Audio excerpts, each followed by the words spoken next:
Hello aspirants, welcome to Rudra's learning platform.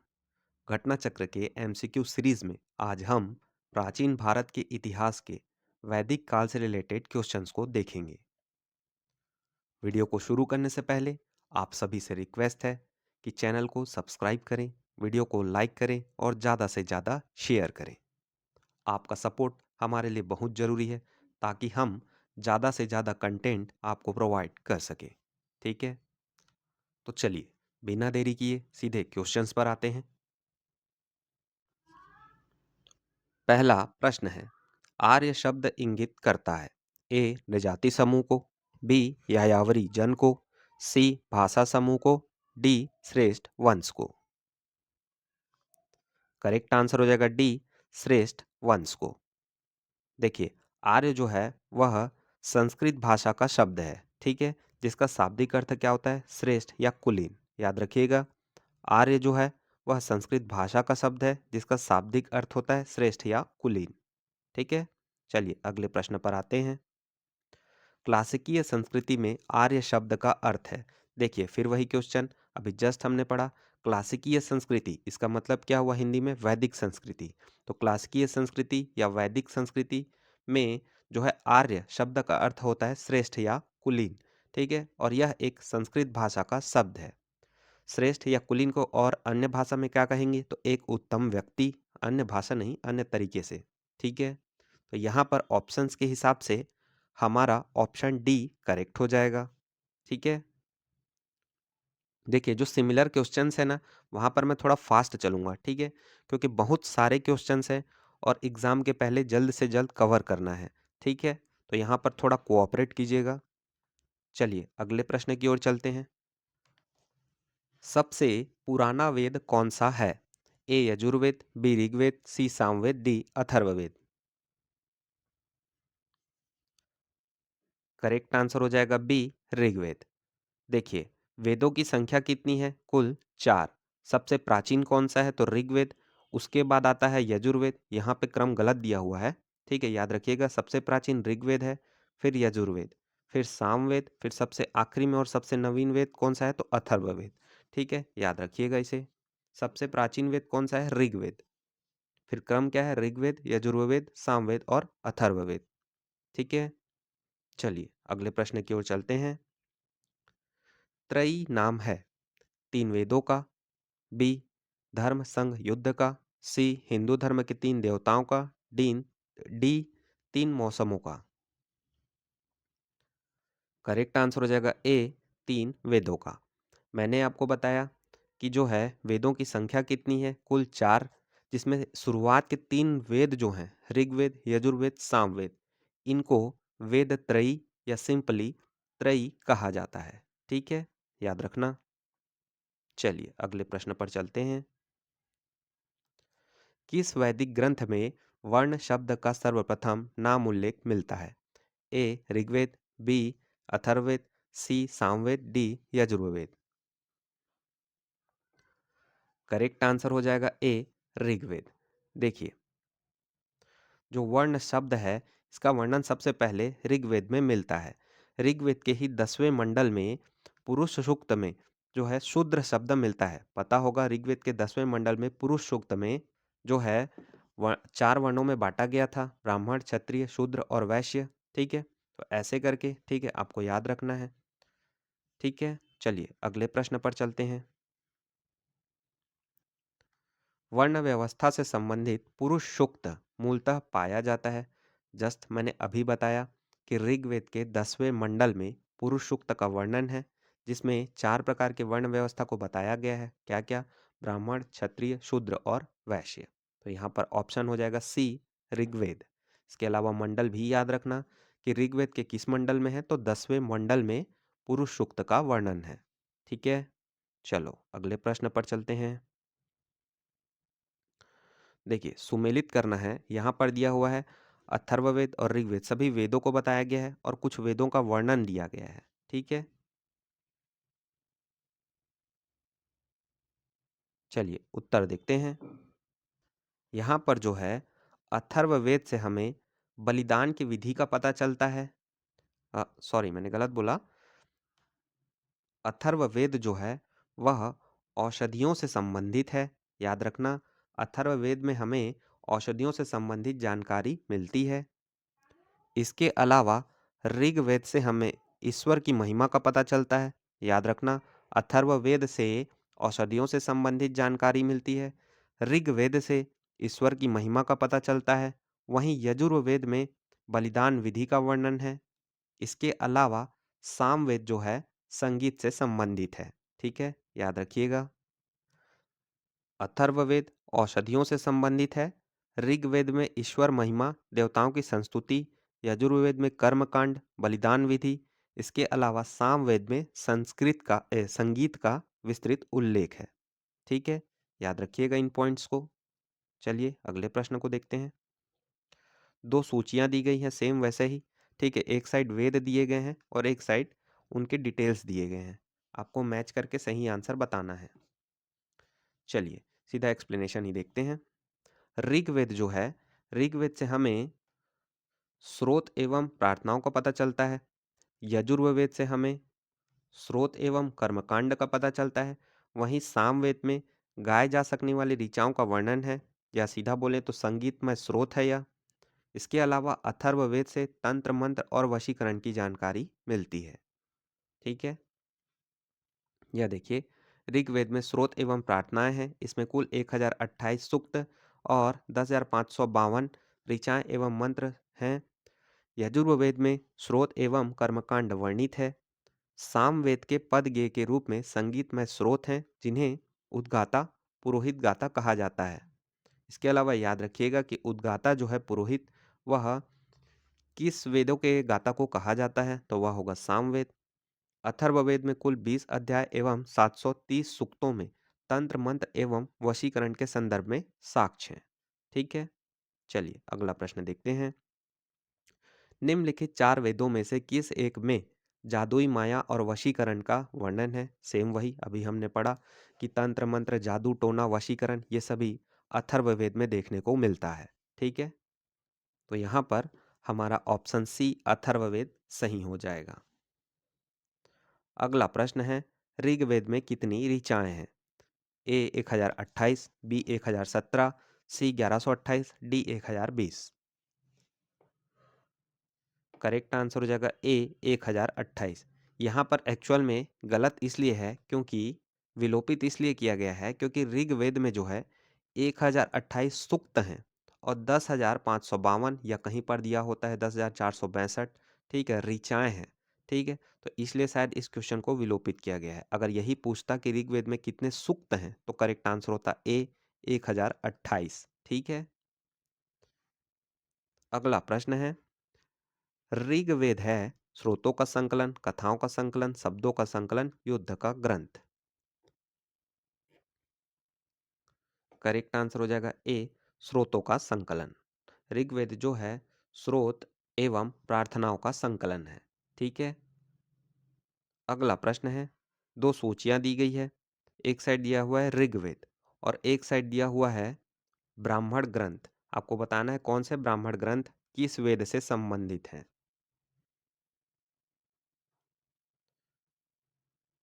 Correct answer है सी।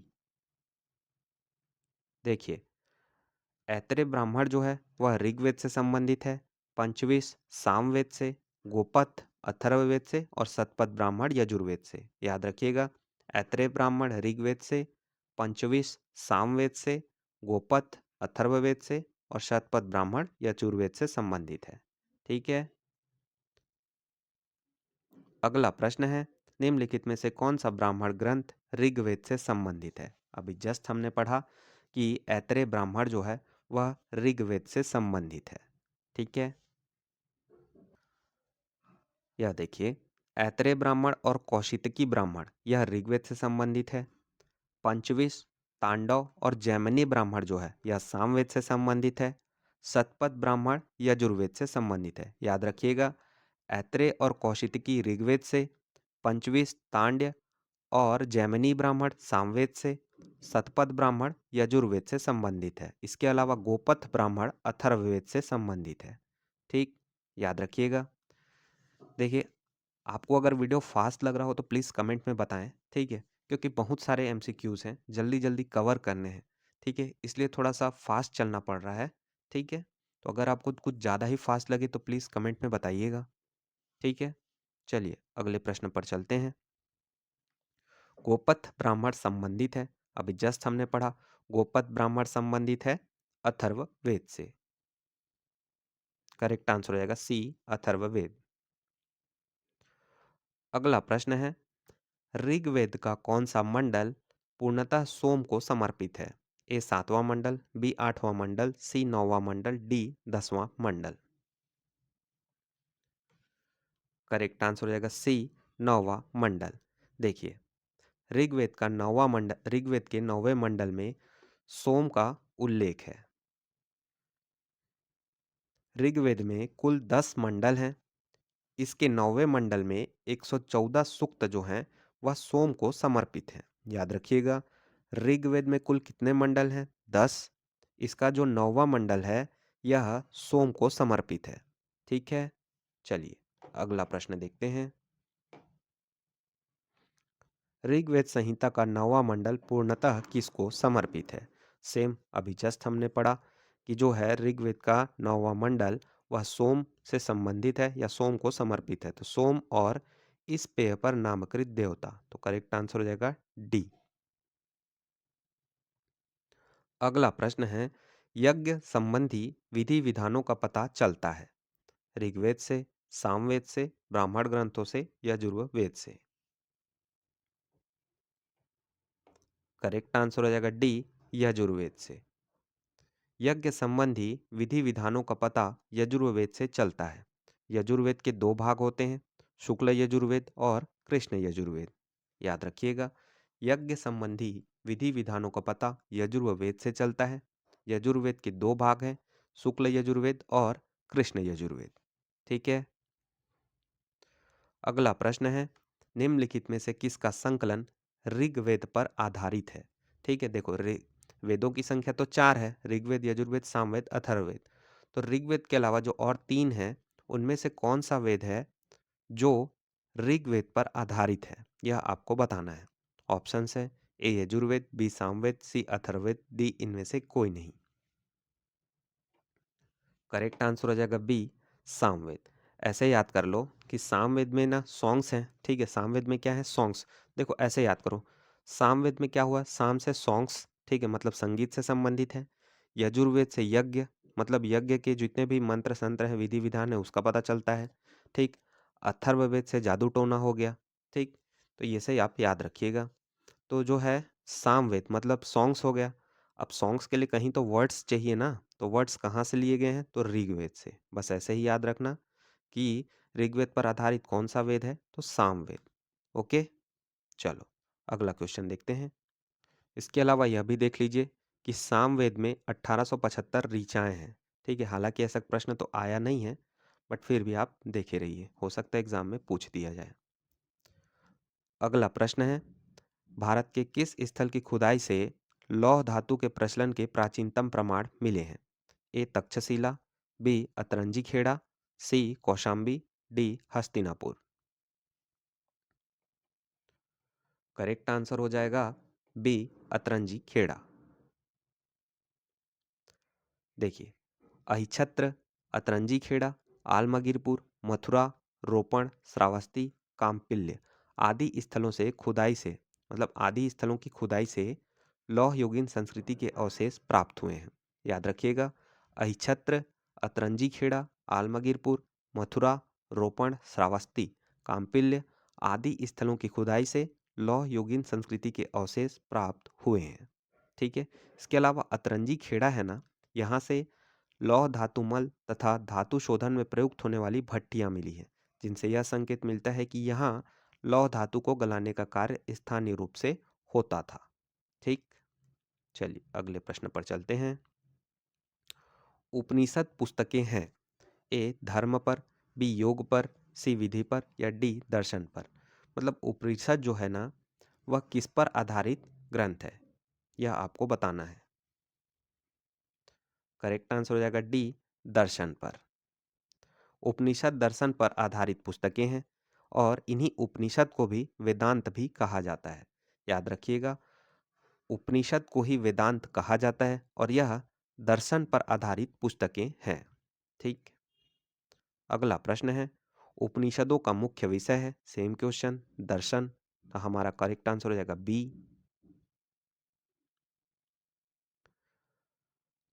अगला प्रश्न है, निम्नलिखित में से किस एक वैदिक साहित्य में मोक्ष की चर्चा मिलती है? ए ऋग्वेद, बी परवर्ती संहिताएं, सी ब्राह्मण, डी उपनिषद। करेक्ट आंसर हो जाएगा डी उपनिषद। देखिए, वेदों में मोक्ष शब्द प्रयुक्त नहीं हुआ है। उपनिषदों में प्रथम बार मोक्ष की चर्चा मिलती है। यह शब्द श्वेताश्वर उपनिषद में पहली बार आया है। याद रखिएगा, जो मोक्ष शब्द है इसकी चर्चा सबसे पहले उपनिषदों में हुई थी। ठीक है। इसके अलावा जो यह शब्द है मतलब मोक्ष, वह कौन से उपनिषद में मिलता है? तो श्वेताश्वर उपनिषद में पहली बार मिलता है। ठीक, याद रखना ये पॉइंट को। अगला प्रश्न है, आध्यात्म ज्ञान के विषय में नचिकेता और यम का संवाद किस उपनिषद में प्राप्त होता है? ए बृहदारण्यक उपनिषद में, बी छांदोग्य उपनिषद में, सी कठोपनिषद में, डी केन उपनिषद में। करेक्ट आंसर हो जाएगा सी कठोपनिषद में। देखिए, कठोपनिषद में यम और नचिकेता का संवाद उल्लेखित है। इसमें आचार्य यम ने नचिकेता को उपदेश दिया है, ना इस आत्मा का कभी जन्म होता है और ना इसकी कभी मृत्यु होती है। यह अजन्मा, नित्य तथा शाश्वत है। इस लाइन को भी याद रखिएगा। क्या पता एग्जाम में सिर्फ यह लाइन दे दिया जाए और बोला जाए कि यह लाइन किस उपनिषद का है। तो याद रखना, कठोपनिषद में यम और नचिकेता का संवाद उल्लेखित है। इसमें आचार्य यम ने नचिकेता को उपदेश दिया है। क्या उपदेश दिया? ना इस आत्मा का कभी जन्म होता है और ना इसकी कभी मृत्यु होती है। यह अजन्मा, नित्य तथा शाश्वत है। कठोपनिषद जो है वह कृष्ण यजुर्वेद का उपनिषद है। इस पॉइंट को भी याद रखना, जो कठोपनिषद है वह कृष्ण यजुर्वेद का उपनिषद है। ठीक है, चलिए चलते हैं अगले प्रश्न पर। नचिकेता आख्यान का उल्लेख मिलता है। अभी जस्ट हमने पढ़ा कि नचिकेता का जो आख्यान है, यम और नचिकेता का संवाद, वह कठोपनिषद में मिलता है। ठीक है, तो करेक्ट आंसर हो जाएगा सी। अगला प्रश्न है, उपनिषद काल के राजा अश्वपति शासक थे। ए काशी के, बी कैके के, सी पांचाल के, डी विदेह के। करेक्ट आंसर हो जाएगा बी कैके के। देखो, उपनिषदों में वर्णित राजाओं में विदेह के राजा कौन?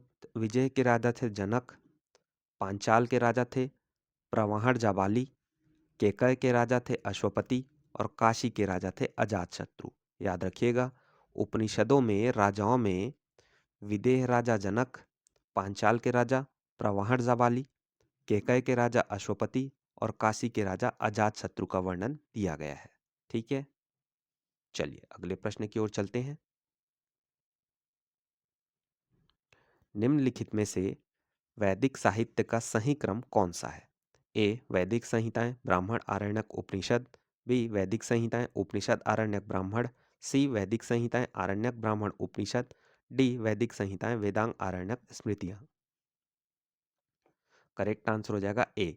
देखिए, सबसे पहले आया वैदिक संहिता, उसके बाद आया ब्राह्मण, उसके बाद आया आरण्यक और उसके बाद आया उपनिषद। इन क्रमों को याद रखना है। सबसे पहले क्या आया? तो वेद, फिर ब्राह्मण, फिर आरण्यक और फिर उपनिषद। ओके, चलिए अगला प्रश्न देखते हैं। आरंभिक वैदिक साहित्य में सर्वाधिक वर्णित नदी है।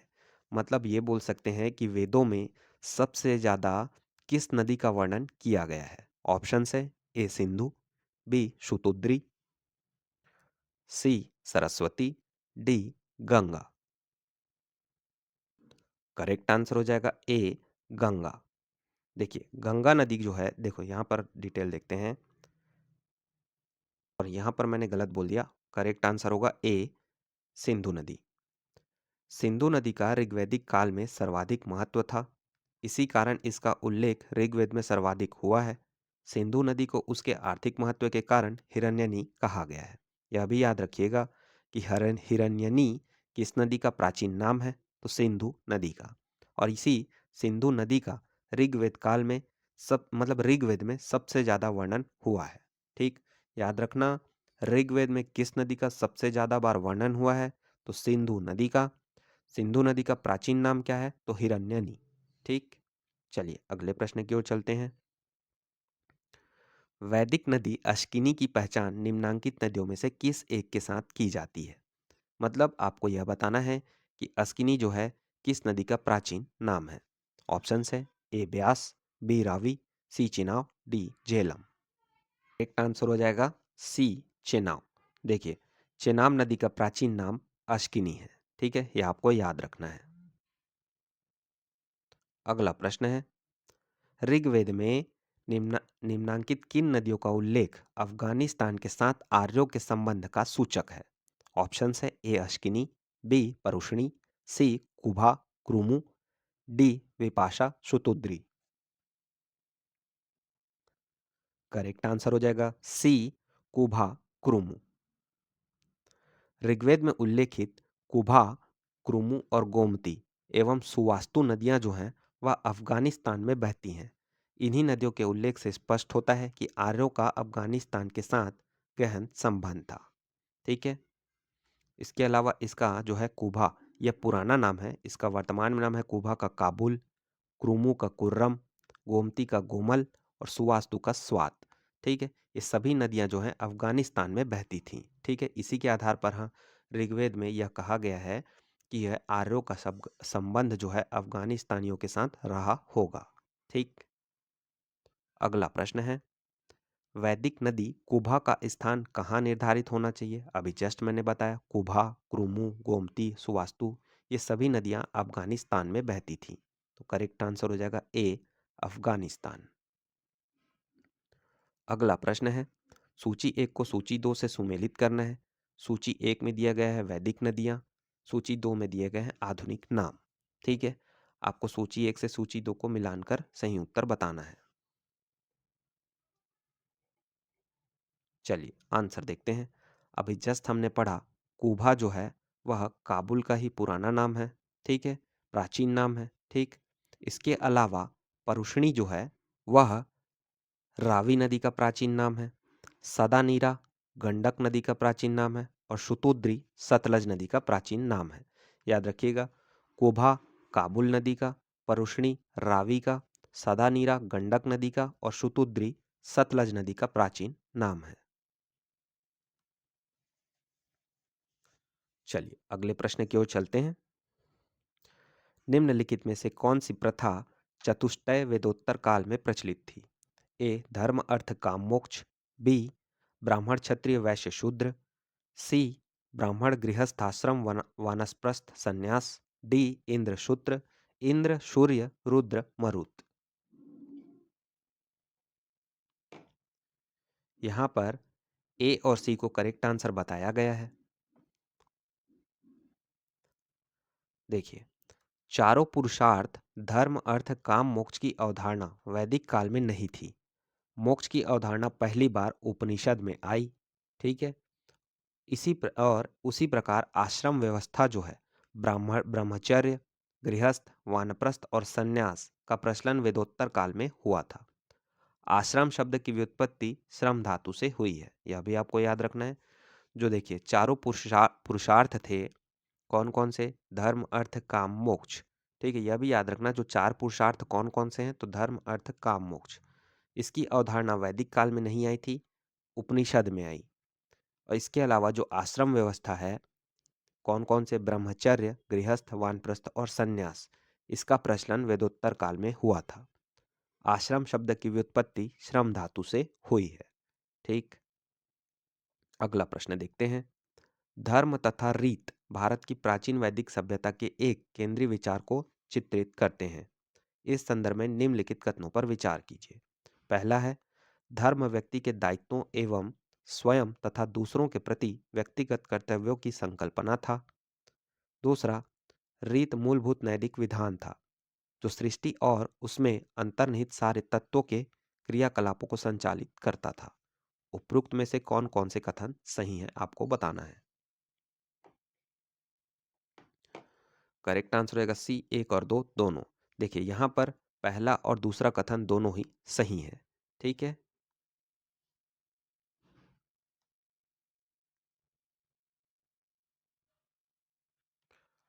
देखिए यहाँ पर वरुण देवता को वैदिक सभ्यता में नैतिक व्यवस्था का प्रधान माना जाता था। इसी कारण ऋतस्य गोपा भी कहा जाता था। याद रखिएगा, जो वरुण देवता थे वह नैतिक व्यवस्था के प्रधान थे और उन्हें ऋतस्य गोपा भी कहा जाता था। ठीक है। चलिए अगला प्रश्न देखते हैं। भारतीय संस्कृति के अंतर्गत रीत का अर्थ है। ए प्राकृतिक नियम, बी कृत्रिम नियम, सी मानवीय नियम, डी सामाजिक नियम, या ई इनमें से कोई नहीं। करेक्ट आंसर हो जाएगा ए प्राकृतिक नियम। देखिए आपने ऐसे याद कीजिए इसे, रीत रीत मतलब ऐसे हमने आप सुना होगा ना कि यही रीत चली आई। ठीक है, मतलब एक प्राकृतिक रूप से जो रीति चली आती है ना उसी को ही मान लिया जाता है और वही नियम बन जाता है। ठीक है, इसलिए जो है ऐसे ही बस आप याद रखिए कि इस प्रकार से जो है रीत का अर्थ हो जाता है प्राकृतिक नियम। ठीक है।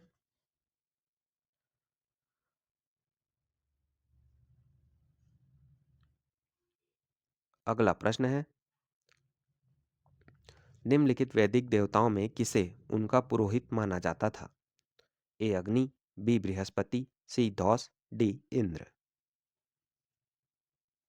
देखिए सिंपल आंसर है, पुरोहित का मतलब क्या होता है, गुरु एक प्रकार से। ठीक है, पुरोहित मतलब पुजारी भी होता है और उसको गुरु भी माना जाता था। ठीक है, और गुरु किसको कहते हैं, तो बृहस्पति को। तो यहाँ पर हमारा ऑप्शन बी करेक्ट हो जाएगा। बृहस्पति जी को वैदिक देवताओं का पुरोहित माना जाता था।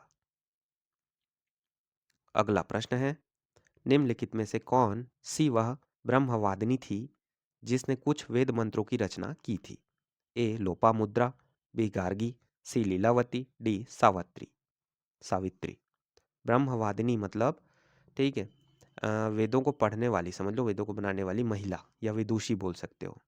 ठीक है, करेक्ट आंसर हो जाएगा ए लोपामुद्रा।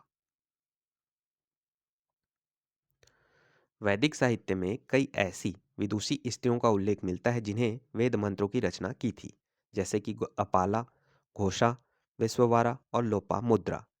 इनमें से जो है लोपामुद्रा अगस्त्य ऋषि की पत्नी थी, यह भी याद रखिएगा। ठीक है, कि वैदिक साहित्य में किन किन विदुषी स्त्रियों का उल्लेख मिलता है। अपाला, घोषा, विश्ववारा, लोपामुद्रा। लोपामुद्रा जो है वह अगस्त्य ऋषि की पत्नी थी। ठीक है, चलिए चलते हैं सीधे अगले प्रश्न पर। ऋग्वेद काल में निष्क शब्द का प्रयोग एक आभूषण के लिए होता था, किंतु परवर्ती काल में उसका प्रयोग इस अर्थ में हुआ। ए शस्त्र, बी कृषि औजार, सी लिपि, डी सिक्का। करेक्ट आंसर रहेगा डी सिक्का। देखिए ऋग्वेद काल में जो है ना निष्क शब्द जो है एक आभूषण के लिए प्रयोग होता था, लेकिन बाद के काल में उसी निष्क शब्द का प्रयोग सिक्के के रूप में होने लगा। ठीक है, या देखिए वैदिक काल में सोने के हार को, ठीक है, जो कि कहाँ पहना जाता है, हार गले में, उसे निष्क कहा जाता था। निष्क के प्रयोग ने आगे आने वाले सिक्कों के व्यवहार के मार्ग को प्रशस्त कर दिया। ठीक है, बस ऐसे ही याद रखो कि वैदिक काल में निष्क का मतलब क्या होता था, सोने का हार जो कि गले में पहनते थे। बाद में उसी को सिक्के के रूप में जाना जाने लगा। ठीक, चलिए अगला प्रश्न देखते हैं।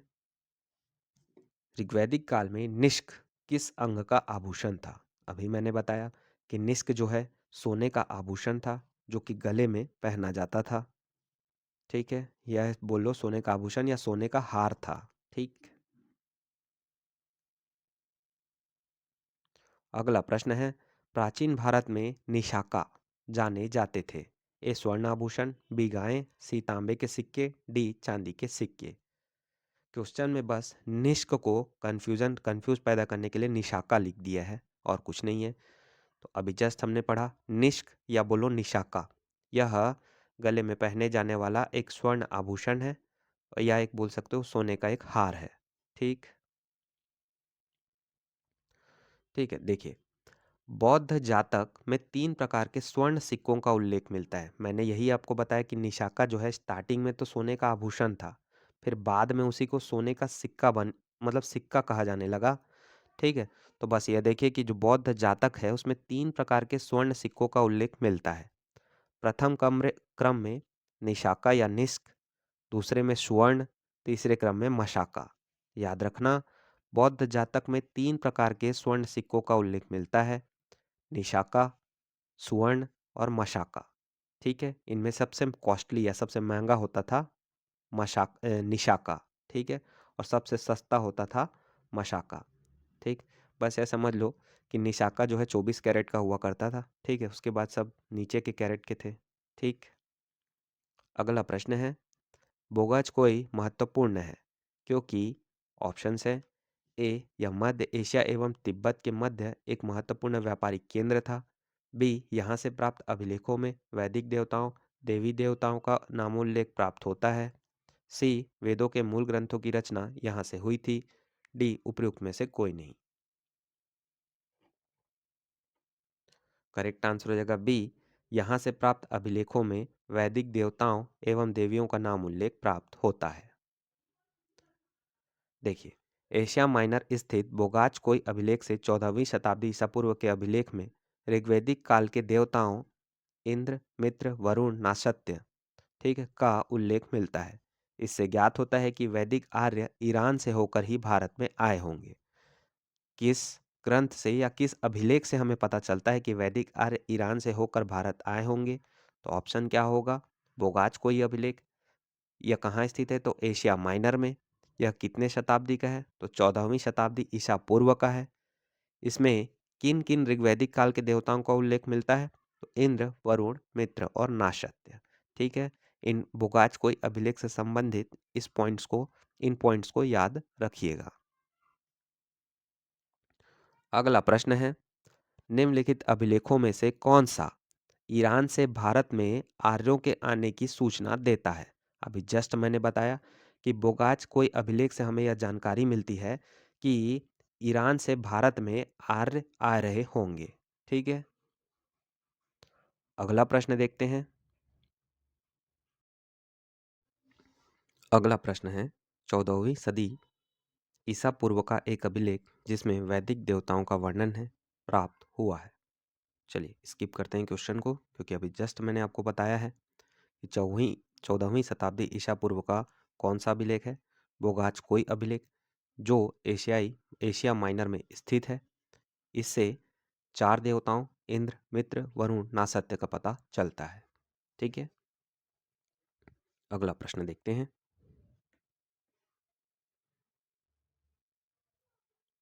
निम्नलिखित में से किसने आर्यों के आदि देश के बारे में लिखा था?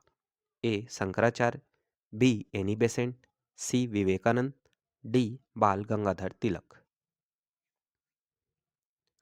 करेक्ट आंसर हो जाएगा डी बाल गंगाधर तिलक। बाल गंगाधर तिलक ने आर्यों के आदि देश के बारे में लिखा है। तिलक ने यह मत व्यक्त किया कि आर्यों का आदि देश उत्तरी ध्रुव था, किंतु तिलक का यह मत इतिहासकारों में मान्य नहीं है। अगला प्रश्न है, जिस ग्रंथ में पुरुष मेध का उल्लेख हुआ है वह है? ए कृष्ण यजुर्वेद, बी शुक्ल यजुर्वेद, सी सतपथ ब्राह्मण, डी पंचविश ब्राह्मण। करेक्ट आंसर हो जाएगा कुछ भी नहीं, विलोपित किया गया है, क्योंकि इस प्रश्न को देखिए, पुरुष मेध एक प्रमुख यज्ञ है। यह शुक्ल यजुर्वेद के तीसरे अध्याय कृष्ण यजुर्वेद, शुक्ल यजुर्वेद के सतपथ ब्राह्मण, कृष्ण यजुर्वेद के तैत्तिरीय ब्राह्मण में वर्णित है। मतलब इसमें मल्टीपल ऑप्शंस दिए हुए हैं। ठीक है, इस कारण इस प्रश्न को विलोपित किया गया है। याद रखिएगा कि पुरुष मेध का मतलब क्या होता है, वह क्या चीज़ है? तो वह एक यज्ञ है। इसका वर्णन शुक्ल यजुर्वेद के तीसरे अध्याय में, कृष्ण यजुर्वेद में, सतपथ ब्राह्मण में और तैत्तिरीय ब्राह्मण में दिया हुआ है। ठीक है, अगला प्रश्न है, सतपथ ब्राह्मण में उल्लिखित राजा विदेह माधव से संबंधित ऋषि थे? ए ऋषि भारद्वाज, बी ऋषि वशिष्ठ, सी ऋषि विश्वामित्र, डी ऋषि गौतम राहुगण। करेक्ट आंसर रहेगा डी, ऋषि गौतम राहुगण। आर्यों के पूर्व दिशा की ओर प्रसार के विषय में शतपथ ब्राह्मण में वर्णित विदेह माधव की आख्यायिका उल्लेखनीय है। इसके अनुसार राजा विदेह माधव से संबंधित ऋषि गौतम राहुगण थे। अगला प्रश्न है, उत्तर वैदिक काल में निम्नलिखित में से किनको आर्य संस्कृति का धुर समझा जाता था? ए अंगमगध, बी कौशल विदे, सी कुरु पंचाल, डी मत्स्य सूरसेन। करेक्ट आंसर रहेगा सी, कुरु पंचाल। देखिए, उत्तर वैदिक काल में नगरीकरण की प्रक्रिया आरंभ हो चुकी थी। कुरु पांचाल इस समय के प्रमुख नगर बन गए थे तथा ये नगर उत्तर वैदिक सभ्यता के मुख्य केंद्र या धुर या इंग्लिश में इसे कहें तो एक हब था। ठीक है, चलिए अगला प्रश्न देखते हैं। गोत्र शब्द का प्रयोग सर्वप्रथम हुआ था? ए अथर्ववेद में, बी यजुर्वेद में, सी सामवेद में, डी यजुर्वेद में। करेक्ट आंसर हो जाएगा बी, ऋग्वेद में। गोत्र शब्द का प्रयोग जो है सबसे पहले ऋग्वेद में हुआ था। ठीक है, इसके अलावा गोत्र शब्द का जो है मूल अर्थ गोष्ठ होता है, यह भी आपको याद रखना है। अगला प्रश्न है, पूर्व वैदिक आर्यों का धर्म प्रमुखतः था?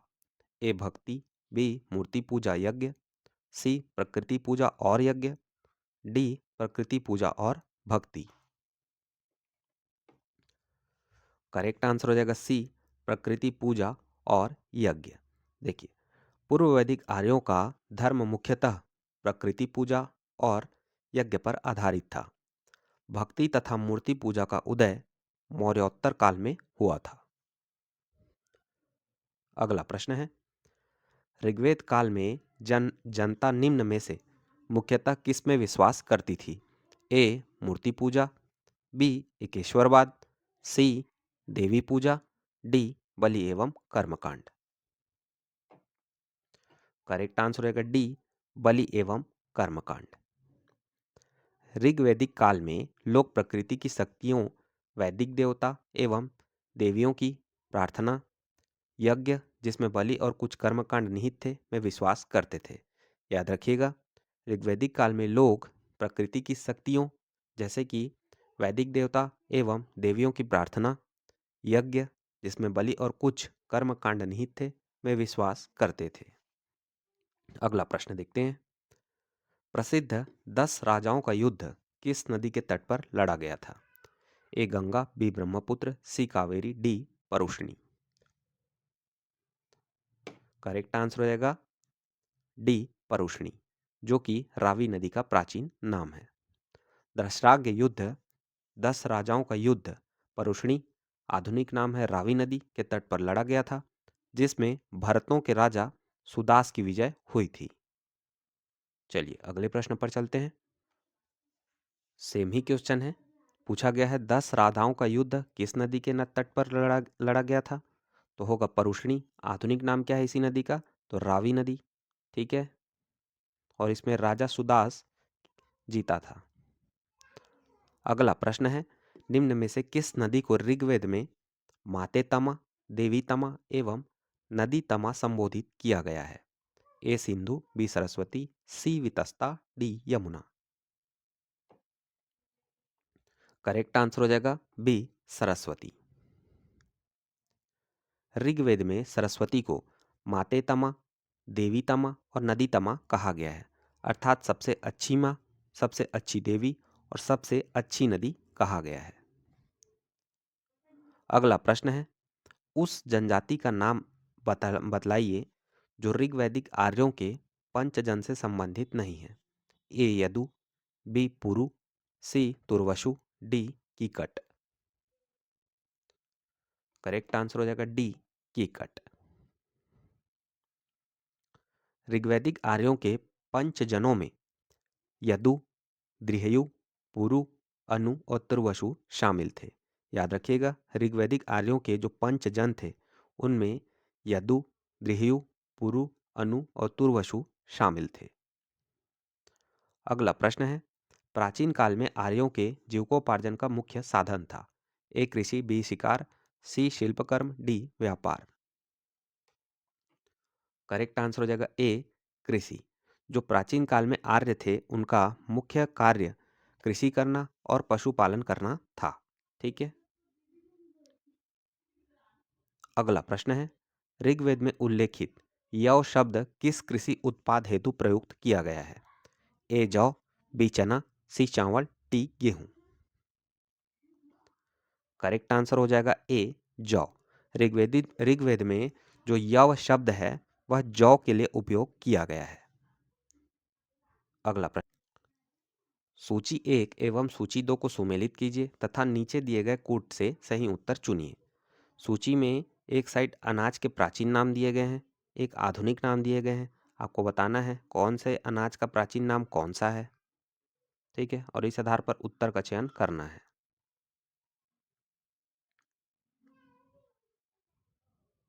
चलिए आंसर देखते हैं। करेक्ट आंसर है डी। यहाँ पर देखिए, चावल का प्राचीन नाम जो है वह है ब्रीही, मूंग का प्राचीन नाम मुदक, जौ का प्राचीन नाम यव, गन्ना का प्राचीन नाम इक्षु। याद रखिएगा, चावल का प्राचीन नाम ब्रीही, मूंग का प्राचीन नाम मुदक, जौ का प्राचीन नाम यव, गन्ना का प्राचीन नाम इक्षु। ओके,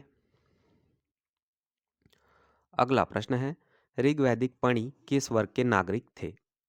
ए पुरोहित, बी लोहार, सी स्वर्णकार, डी व्यापारी। करेक्ट आंसर हो जाएगा डी व्यापारी। व्यापार वाणिज्य प्रधानतः पणि लोग करते थे। ऋग्वेद में पणि शब्द का उल्लेख कई स्थानों पर हुआ है। पणि ऋण देते थे तथा ब्याज बहुत अधिक लेते थे। याद रखना, इन्हीं पणि लोगों को बेकनाट या सूदखोर भी कहा जाता था। अगला प्रश्न है, वैदिक युग में प्रचलित लोकप्रिय शासन प्रणाली थी? ए निरंकुश, बी प्रजातंत्र, सी गणतंत्र, डी वंश परंपरागत राजतंत्र।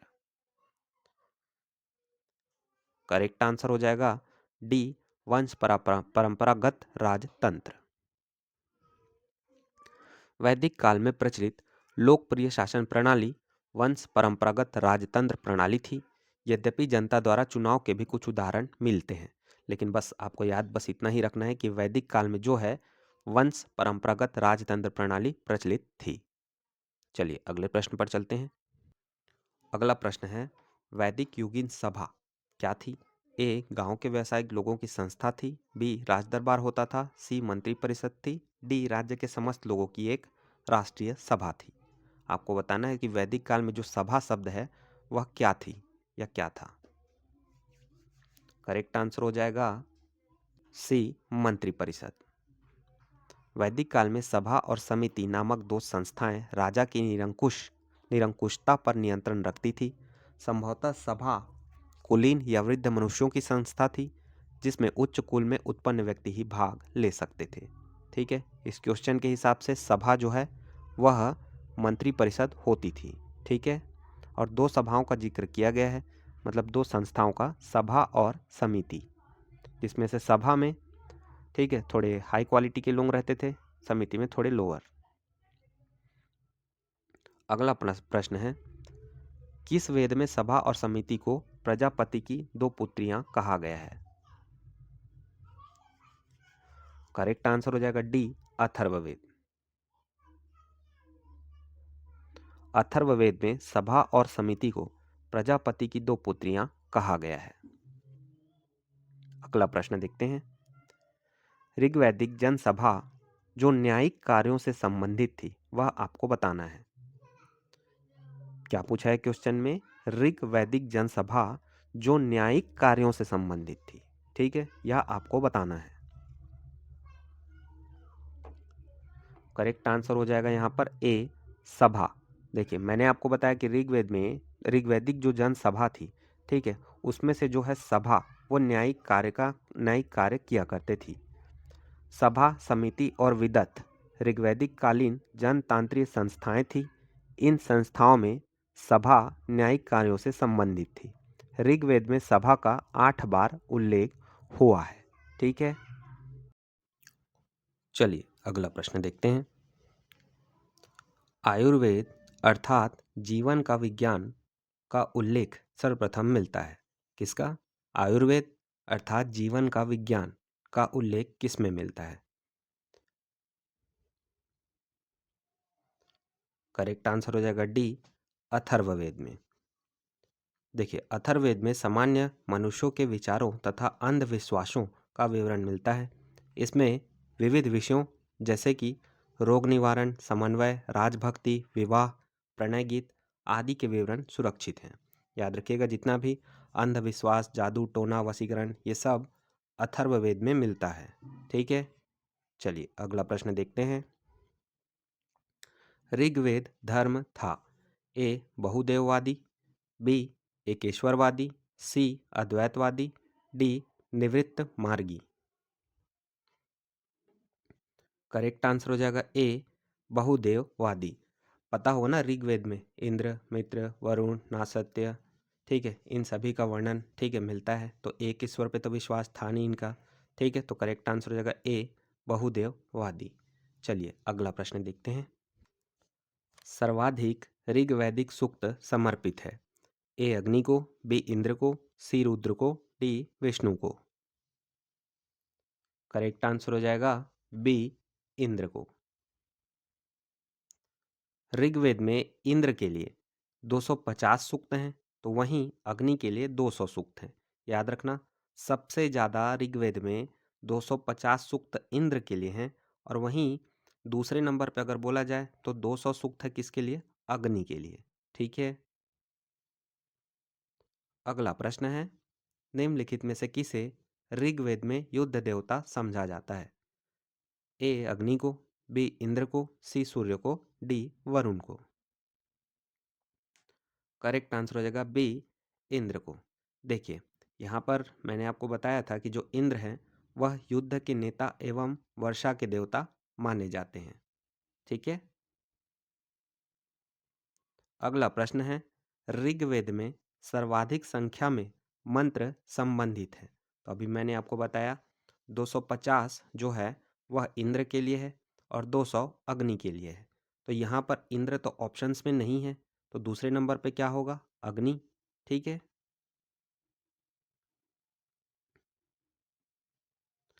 अगला प्रश्न है, वैदिक देवता इंद्र के विषय में निम्नलिखित कथनों पर विचार कीजिए तथा नीचे दिए गए कूट से सही उत्तर चुनिए। पहला, झंझावात के देवता थे। झंझावात मतलब आंधी तूफान।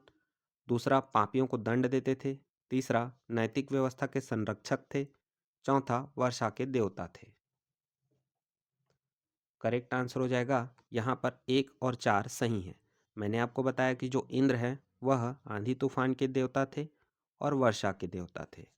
ठीक है, अगला प्रश्न है, निम्नलिखित में से पूर्व वैदिक आर्यों का सर्वाधिक लोकप्रिय देवता कौन थे? वही सेम आंसर, सर्वाधिक लोकप्रिय देवता थे हमारे इंद्र। ठीक है, आंधी तूफान, ठीक है, और बारिश के देवता। ठीक है, अगला प्रश्न है, वैदिक देवमंडल में निम्नलिखित में से कौन देवता युद्ध का देवता माना जाता है? फिर से वही क्वेश्चन, युद्ध के देवता इंद्र। अगला प्रश्न है, 800 से 600 ईसा पूर्व का काल किस युग से जुड़ा है? ए ब्राह्मण युग, बी सूत्र युग, सी रामायण युग, डी महाभारत युग। करेक्ट आंसर हो जाएगा ए, करेक्ट आंसर होगा ए ब्राह्मण युग। देखिए, 800 से 600 ईसा पूर्व का जो काल है वह ब्राह्मण युग से संबंधित है। ठीक है, अगला प्रश्न है, गायत्री मंत्र किस पुस्तक में मिलता है? A Upanishad, B Bhagavad Gita, C Rigveda, D Yajurveda. Correct answer हो जाएगा सी ऋग्वेद। गायत्री मंत्र ऋग्वेद में उल्लेखित है। इसके रचनाकार विश्वामित्र हैं। यह सविता मतलब सूर्य देवता का ही नाम है, सविता को समर्पित है। यह मंत्र ऋग्वेद के तृतीय मंडल में वर्णित है। याद रखिएगा, गायत्री मंत्र ऋग्वेद में उल्लेखित है। इसके रचनाकार है विश्वामित्र। यह सविता मतलब सूर्य देवता को समर्पित है। यह मंत्र ऋग्वेद के तृतीय मंडल में वर्णित है। ठीक है, चलिए आगे बढ़ते हैं। अब देखिए ये क्वेश्चन बार बार रिपीट हुआ है। गायत्री मंत्र के नाम से प्रसिद्ध मंत्र किस ग्रंथ में मिलता है? अभी मैंने बताया ऋग्वेद में। ठीक है। अगला प्रश्न है, गायत्री मंत्र की रचना किसने की? तो विश्वामित्र ने। अब देखिए, सर्ग, प्रतिसर्ग, वंश, मनवंतर और वंशानुचरित संकेतक हैं किसके? ए वेदों के, बी पुराणों के, सी उपनिषदों के, डी सूत्रों के। करेक्ट आंसर हो जाएगा बी पुराणों के। देखिए, पुराणों में 5 प्रकार के विषयों का वर्णन किया गया है। यह भी पहला तो यही याद रख लेना कि पुराणों में कितने विषयों की चर्चा की गई है, तो 5। कौन कौन से हैं ये? तो सर्ग, प्रतिसर्ग, वंश, मनवंतर तथा वंशानुचरित। याद रखिएगा, पुराणों में 5 प्रकार के विषयों का वर्णन किया गया है। सर्ग, प्रतिसर्ग, वंश, मनवंतर और वंशानुचरित। ठीक है, चलो अगले प्रश्न पर आते हैं। पुराणों की संख्या कितनी है? ए 16, बी 18। चलो यही 2 ऑप्शन में ही बता दो कौन से हैं। करेक्ट आंसर हो जाएगा बी 18। पुराणों की संख्या कितनी है? तो 18। देखिए, पुराणों की संख्या 18 है। इनकी रचना लोमहर्ष ऋषि तथा उनके पुत्र उग्रश्रवा द्वारा की गई थी। याद रखिएगा, पुराणों की संख्या है 18। इनकी रचना लोमहर्ष ऋषि तथा उनके पुत्र उग्रश्रवा द्वारा की गई थी। ठीक है, चलते हैं नेक्स्ट क्वेश्चन पर। श्रीमद् भगवद गीता मौलिक रूप से किस भाषा में लिखी गई थी? ए संस्कृत, बी उर्दू, सी पाली, डी हिंदी। करेक्ट आंसर हो जाएगा ए संस्कृत। श्रीमद् भगवद गीता जो है मौलिक रूप से संस्कृत भाषा में लिखी गई थी। यह प्राचीन धार्मिक ग्रंथ महाभारत का एक भाग है। अगला प्रश्न है, महाभारत मूलतः किस रूप में जानी जाती थी? ए बृहत कथा, बी ब्राह्मण, सी बृहत संहिता, डी जय संहिता। करेक्ट आंसर होगा डी जय संहिता। देखिए, महाभारत को ही जय संहिता के नाम से जाना जाता था। ठीक है, इसके अलावा इसे सत सहस्त्री संहिता भी कहते हैं। याद रखना, महाभारत को जय संहिता तथा सत सहस्त्री संहिता के नाम से भी जाना जाता है। ठीक है, देखिए वही सेम क्वेश्चन, सत सहस्त्री संहिता उपनाम निम्नलिखित में से किस ग्रंथ का है? तो अभी मैंने बताया महाभारत, चाहे जय संहिता बोले या सत सहस्त्री संहिता बोले, यह महाभारत के ही नाम है। अगला प्रश्न है, हिंदू पौराणिक कथा के अनुसार समुद्र मंथन हेतु किस सर्प ने रस्सी के रूप में स्वयं को प्रस्तुत किया? A Kaliya, B Vasuki, C Pushkar, D Sheshnag. Correct answer होगा बी वासुकी। देखिए, हिंदी पौराणिक कथा के अनुसार समुद्र मंथन हेतु मथानी के रूप में मंद्रांचल पर्वत तथा रस्सी के रूप में सर्पों के राजा वासुकी का प्रयोग किया गया था। याद रखिएगा, हिंदी पौराणिक कथा के अनुसार जो समुद्र मंथन हुआ था उसके लिए मथानी के रूप में मंद्रांचल पर्वत और सर्पों के और रस्सी के रूप में सर्पों के राजा वासुकी का प्रयोग किया गया था। ठीक है, अगला क्वेश्चन है, किस काल में अछूत की अवधारणा स्पष्ट रूप से उद्धृत हुई थी? ए ऋग्वैदिक काल में, बी उत्तर वैदिक काल में, सी उत्तर गुप्त काल में, डी धर्मशास्त्र के समय। करेक्ट आंसर होगा डी धर्मशास्त्र के समय। देखिए, धर्मशास्त्रों के समय सूत्र काल में 4 वर्णों ब्राह्मण, क्षत्रिय, वैश्य, शूद्र के अतिरिक्त समाज में अन्य अनेक जातियों जैसे कि अंभवष्ट, उग्र, निषाद, मागध, वैदेहक, रथकार आदि का आविर्भाव अनुलोम तथा प्रतिलोम विवाहों के फलस्वरूप हो गया। पाणिनि ने 2 प्रकार के शूद्रों का उल्लेख किया है, निर्वसित और अनिर्वसित। इनमें से पहले प्रकार के शूद्र ही अस्पृश्य अस्पृश्य माने जाते थे। ठीक है, अगला प्रश्न है, सत्यमेव जयते शब्द किस उपनिषद से लिया गया है? ए मुंडकोपनिषद, बी कठोपनिषद, सी छांदोग्य उपनिषद, डी इनमें से कोई नहीं। करेक्ट आंसर होगा ए मुंडकोपनिषद। सत्यमेव जयते जो है वह मुंडकोपनिषद से लिया गया है, ठीक है, जिसका अर्थ होता है सत्य की विजय, और यह हमारे भारत के राज चिन्ह पर भी अंकित है, ठीक है। अब देखो वही क्वेश्चन बार बार रिपीट हुआ है। सत्यमेव जयते कहाँ से लिया गया है? वही सेम मुंडकोपनिषद। भारत में प्रतीक पर उत्कीर्ण सत्यमेव जयते लिया गया है, फिर वही क्वेश्चन मुंडकोपनिषद से। अब अगला क्वेश्चन है तमसो मां ज्योतिर्गमय कथन है मूलतः ए उपनिषदों का, बी महाकाव्यों का, सी पुराणों का, डी षड्दर्शन का, ई इनमें से कोई नहीं। करेक्ट आंसर होगा ए उपनिषदों का। देखिए तमसो मां ज्योतिर्गमय कथन जो है बृहद आरण्यक उपनिषद से लिया गया है। तो उपनिषद तो कौन सा उपनिषद भी याद रखना कि तमसो मां ज्योतिर्गमय जो कथन है वह बृहदारण्यक उपनिषद से लिया गया है। इस कथन का अर्थ है अंधकार से प्रकाश की ओर। चलिए अगला प्रश्न देखते हैं। किस उपनिषद का शाब्दिक अर्थ सफेद घोड़ा है? ए कठोपनिषद, बी छांदोग्य उपनिषद, सी तैत्तिरीय उपनिषद, ई ईशोपनिषद, ई इनमें से कोई नहीं। करेक्ट आंसर होगा ई इनमें से कोई नहीं। देखिए विकल्प में दिए गए किसी उपनिषद का तात्पर्य सफेद घोड़ा नहीं है। श्वेताश श्वेताश्वतर उपनिषद का अर्थ सफेद घोड़े द्वारा ढोया गया है, ठीक है, याद रखिएगा। सफेद घोड़े द्वारा ढोया गया किस उपनिषद का अर्थ है? तो श्वेताश्वतर। अगला प्रश्न है सत्यकाम जाबाल की कथा जो अनब्याही मां होने के लांछन को चुनौती देती है उल्लेखित है। A Jabala Upanishad, B Prashnopanishad, C Chandogyopanishad, D Kathopanishad. Correct answer होगा सी छांदोग्योपनिषद। देखिए सत्यकाम जाबाल ये महर्षि महर्षि गौतम के शिष्य थे जिनकी माता का नाम जाबाला था। सत्यकाम जाबाला की कथा जो अनब्याही मां होने के लांछन को चुनौती देती है, इनकी कथा छांदोग्य उपनिषद में उल्लेखित है। याद रखिएगा सत्यकाम जाबाल महर्षि गौतम के शिष्य थे जिनकी माता का नाम जाबाला था।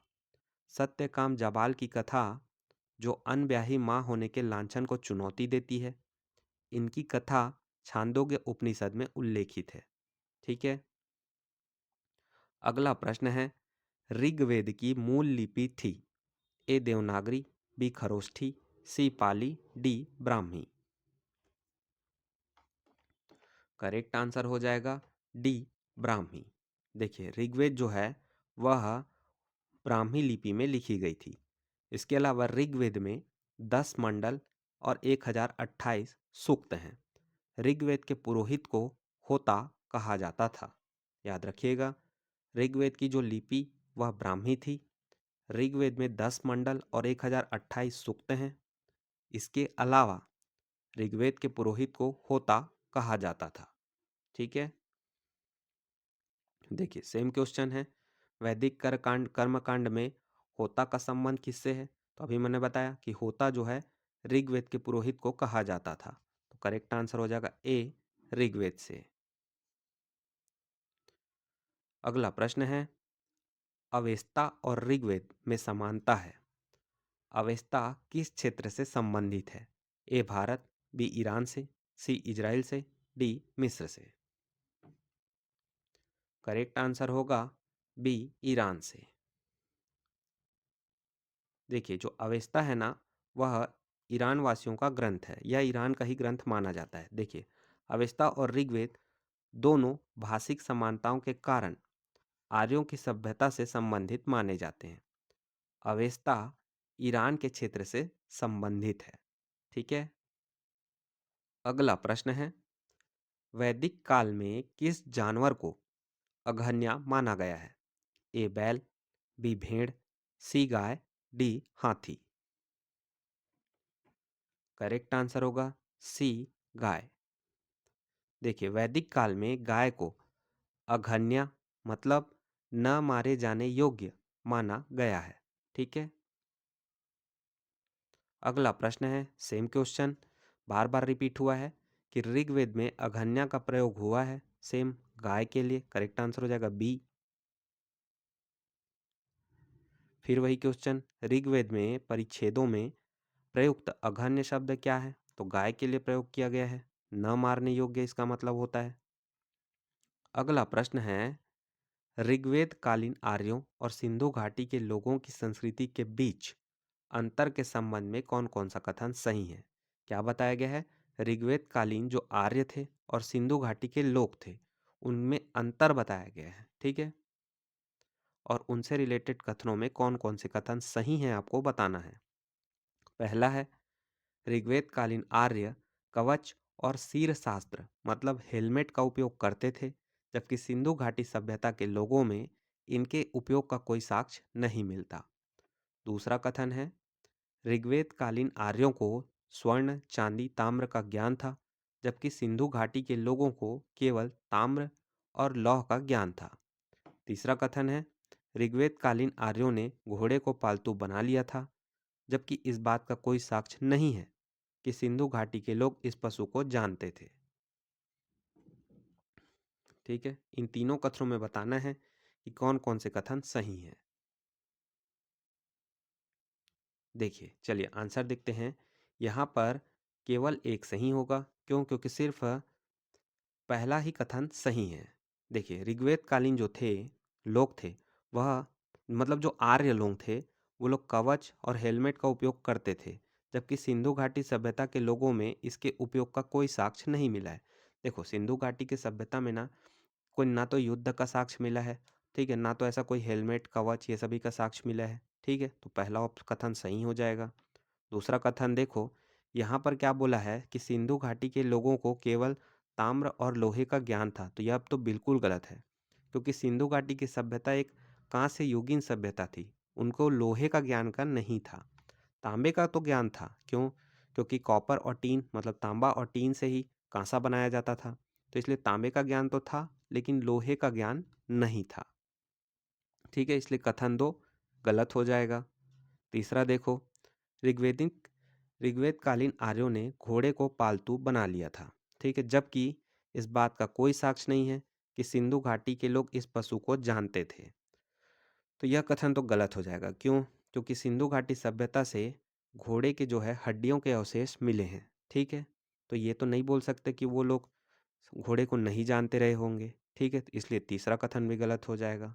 ठीक है, चलिए चलते हैं अगले प्रश्न पर। अगला प्रश्न है, ऋग्वैदिक काल के प्रारंभ में निम्नलिखित में से किसे महत्वपूर्ण मूल्यवान संपत्ति माना जाता था? ए भूमि को, बी गाय को, सी स्त्रियों को, डी जल को। करेक्ट आंसर होगा बी, गाय को। देखिए, उस समय ना गाय ही लोगों की प्रॉपर्टी हुआ करती थी। जितना ज़्यादा गाय मतलब लोग बाग उतने ज़्यादा रईस। ठीक है, बस ऐसे ही याद रखिए। इसके अलावा जो गाय थी, वो विनिमय का भी माध्यम हुआ करता था, मतलब हुआ करते थे। ठीक है। अगला प्रश्न है, दो सूचियां दी गई हैं। एक में दिया गया है सभ्यता और दूसरे में उस सभ्यता के कार्य बताए गए हैं, मतलब वो लोग किससे रिलेटेड हैं, ये पूछा गया है। चलिए इसको सीधा मैं एक्सप्लेन ही कर देता हूँ। देखिए, सिंधु घाटी सभ्यता एक नगरीय सभ्यता थी। उत्तर वैदिक समाज के लोग कृषक हुआ करते थे। ऋग्वैदिक समाज कैसे था? तो वो उसमें लोग चारागाह मतलब चारागाह हुआ करते थे। जबकि मध्यकाल जमींदारी से रिलेटेड है। याद रखना, सिंधु घाटी सभ्यता नगरीय सभ्यता थी। उत्तर वैदिक समाज के लोग कृषक हुआ करते थे, जबकि ऋग्वैदिक समाज के लोग चारागाह हुआ करते थे। वहीं मध्यकाल में जमींदारी लोग मतलब जमींदार लोग आए थे। ठीक है, ऐसे आपको याद रखना है। अगला प्रश्न है, प्राचीन भारतीय समाज के प्रसंग में निम्नलिखित शब्दों में से कौन सा शब्द शेष तीन के वर्ग का नहीं है? ए कुल, बी वंश, सी कोश, डी गोत्र। करेक्ट आंसर हो जाएगा सी, कोश। देखिए, कोश का मतलब परिवार ये 3 ठीक है, चलो एक्सप्लेन ही देख लो यार। प्राचीन भारतीय समाज के संदर्भ में कुल, वंश और गोत्र ये परिवार से संबंधित है, जबकि कोष जो है वह भंडार से संबंधित है। ठीक है, याद रखना। कुल, वंश और गोत्र जो हैं वह परिवार से संबंधित है। इसके अलावा जो कोष शब्द है वह भंडार से संबंधित है। ठीक है। अगला प्रश्न है, संस्कारों की कुल संख्या कितनी है? ए 10, बी 12, सी 15, डी 16। करेक्ट आंसर हो जाएगा डी 16। यहाँ पे देखिए, संस्कार का शाब्दिक अर्थ परिष्कार, शुद्धता और पवित्रता होता है। ठीक है। अब देखो अलग अलग जगह, ठीक है, अलग अलग इनकी संख्या बताई गई है, लेकिन आज के डेट में मतलब जो लेटेस्ट बाद के जो स्मृतियां हैं इनकी संख्या 16 माना गया। ठीक है। और आज यही सर्व प्रचलित है, तो बस आप यही याद रखिए कि जो है आज के डेट में कितने संस्कारों की चर्चा की जाती है, तो वह होते हैं 16। ठीक। अगला प्रश्न है, जीविकोपार्जन हेतु वेद वेदांग पढ़ाने वाला अध्यापक कहलाता था? ए आचार्य, बी अर्थवेव, सी उपाध्याय, डी पुरोहित। करेक्ट आंसर होगा सी उपाध्याय। देखिए, वैदिक काल में जीविकोपार्जन हेतु वेद वेदांग पढ़ाने वाला अध्यापक उपाध्याय कहलाता था। ठीक है। और उस टाइम गुरुकुल हुआ करते थे, वहां जाके शिष्य पढ़ा करते थे। ठीक है।